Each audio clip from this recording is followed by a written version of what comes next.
2 नवंबर 1965 को नई दिल्ली में जन्मे शाहरुख खान ने 15 साल की उम्र में ही अपने पिता मीर ताज मोहम्मद खान को खो दिया था, जिसके 10 साल बाद उनकी मां लतीफ़ फातिमा खान का भी इंतकाल हो गया था। शाहरुख खान ने द अनुपम खेर शो कुछ भी हो सकता है में बताया था कि माँ के आखिरी वक्त में वे उन्हें तकलीफ़ दे रहे थे। हालांकि उसकी वजह उन्होंने बताई थी कि वह बहुत ही इमोशनल थी। शाहरुख खान के मुताबिक जिस दिन माँ की मौत हुई उस दिन वे दिल्ली के बत्रा हॉस्पिटल में पारगिट लोड में दुआ कर रहे थे और माँ आईसीयू में भर्ती थी। शाहरुख खान उस वक्त माँ से मिलने नहीं जा रहे थे क्योंकि उन्हें किसी ने बताया था कि अगर वे प्रे करते रहेंगे तो माँ को कुछ नहीं होगा। शाहरुख खान ने बताया कि उन्हें 100 बार दुआ पढ़ने के लिए कहा गया था, लेकिन वे 100 से भी ज़्यादा कहीं ज़्यादा बार दुआ मांग चुके थे। तभी अचानक डॉक्टर आया और बोला कि वे आईसीयू में जा सकते हैं, जिसका मतलब था कि माँ की अंतिम घड़ी आ चुकी थी। शाहरुख खान ने कहा, मैं जाना नहीं चाहता था क्योंकि मुझे लग रहा था कि मैं दुआ पढ़ता रहूँगा तो माँ बच जाएगी, लेकिन फिर बहन और बाकी लोगों ने कहा कि जाना ज़रूरी है तो जाना पड़ा। शाहरुख खान आगे कहते हैं कि मेरा एक यकीन है कि इंसान तब दुनिया छोड़ता है जब वह हर चीज़ से संतुष्ट होता है, क्योंकि अगर ऐसा ना हो तो माँ बाप बच्चों को छोड़कर नहीं जा सकते। जब मेरी माँ आईसीयू में थी तो मैं उनके पास बैठ गया और मैंने गलत बात की। मैंने उन्हें दुख पहुँचाता रहा। मैंने सोचा कि अगर मैं उन्हें सेटिस्फाई नहीं होने दूंगा तो वे जाएंगी नहीं, इसलिए मैं उनके पास बैठकर ऐसी बातें करता रहा कि देखो, अगर आप चली जाएंगी तो मैं अपनी बहन का ख्याल नहीं रखूँगा, मैं पढ़ूँगा नहीं, मैं काम नहीं करूँगा। ऐसी ही मूर्खता भरी बातें करता रहा ताकि उनको तकलीफ पहुँचे कि यार मैं अभी सेटिस्फाई नहीं हूँ, इसलिए मैं जाऊँगी नहीं।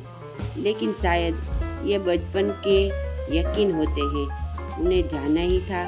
शायद वो सेटिस्फाई थी कि मैं अपनी बहन का ख्याल रखूँगा, ज़िंदगी में ठीक ठाक कर लूँगा। शाहरुख खान ने इंटरव्यू के दौरान पिता मीर ताज मोहम्मद के साथ की आखिरी याद भी बताई थी।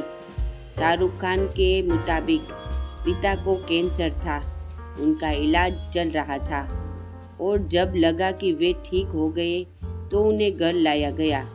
घर आने के बाद पिता ने वनीला आइसक्रीम मांगी और उन्होंने खुद उन्हें वो आइसक्रीम दी। 18 अक्टूबर की रात थी, मैं सो रहा था। माँ ने आकर जगाया और कहा कि पापा हॉस्पिटल में है। मेरा लास्ट विजुअल ये था कि मैंने उनके पैर देखे थे जो बहुत ठंडे थे। मैंने उनका चेहरा नहीं देखा क्योंकि मुझे बहुत दुख हो रहा था। मेरी आखिरी याद उनके साथ वनीला आइसक्रीम वाली ही है। शो में शाहरुख खान से जब पूछा गया कि उनके वालिद उन्हें क्या बनते देखना चाहते थे तो उनका जवाब था, मैं 15 साल का था जब उनकी फौत यानी निधन हो गई, इसलिए मौका नहीं मिला कि वो बताए कि क्या बनूं, लेकिन 1-2 बातें बोलते थे जो मुझे अब भी याद है। कहते थे कि जिस चीज़ में दिली खुशी हो वो बनना। मैं उनके बहुत करीब था, वो मेरे दोस्त की तरह थे। हमेशा बोलते थे कि काम करना और न करो तो वो भी ठीक है, क्योंकि जो कुछ नहीं करते वो कमाल करते थे। जो कहते थे हॉकी ज़रूर खेलना, हमारे नेशनल सपोर्ट है। वो खुद खेलते थे, इसलिए मैंने कुछ हॉकी ज़रूर सीखी। कहा जाता है कि पिता की डेड बॉडी देखकर शाहरुख खान की बहन शहनाज लाला रूख खान बेहोश हो गई थी। उन्हें इतना गहरा सदमा लगा कि वे डिप्रेशन में चली गई थी और अक्सर बीमार रहने लगी थी। एक इंटरव्यू में शाहरुख खान ने बताया था कि पापा की मौत के सदमे में शहनाज मानसिक संतुलन खो बैठी थी और 2 साल तक इससे उभर नहीं पाई। वे रोती या चिल्लाती रहती थी, लेकिन उनके चेहरे पर पापा के खोने का गम साफ झलकता था। DDLJ दिलवाले दुल्हनिया ले जाएंगे की शूटिंग के दौरान उनकी तबीयत बिगड़ी तो हम उन्हें इलाज के लिए स्विट्जरलैंड ले गए थे। मैं जब फिल्म के गाने तुझे देखा तो ये जाना सनम की शूटिंग कर रहा था, तब स्विट्जरलैंड में शहनाज का इलाज भी चल रहा था। इलाज के बाद उनकी हालत पहले से बेहतर हुई, लेकिन वे अब भी पूरी तरह ठीक नहीं हो पाई है।